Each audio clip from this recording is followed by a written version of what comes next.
Inmail campaign on LinkedIn tutorial for beginners.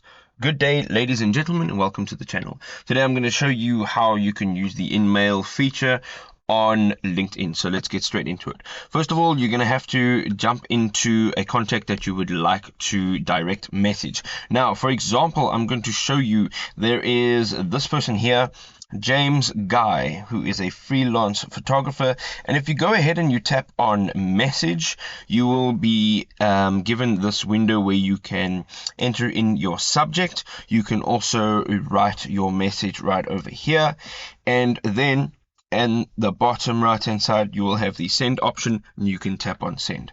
Now this is a free message, and you may be wondering why it is such a big deal.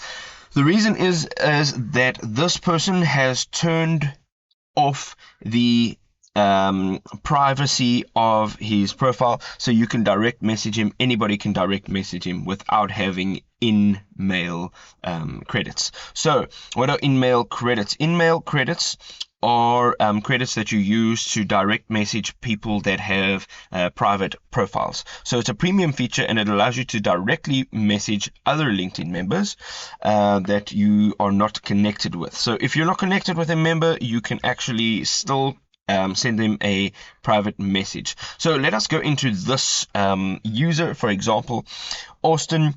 If you go ahead and you tap on message, what's going to happen is you will get this message, Austin using AI, and it tells you that you need premium for this.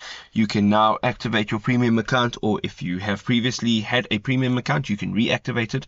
And once you've done this, you will get credits, and then you will be able to message Austin or anybody else that you would like to that has a private account. There we go, ladies and gentlemen. That is how you use Inmail on LinkedIn. I hope you enjoyed this video. If you did, don't forget to leave us a like, and don't forget to subscribe to the channel for more awesome content. We will see you next time. Cheers for now.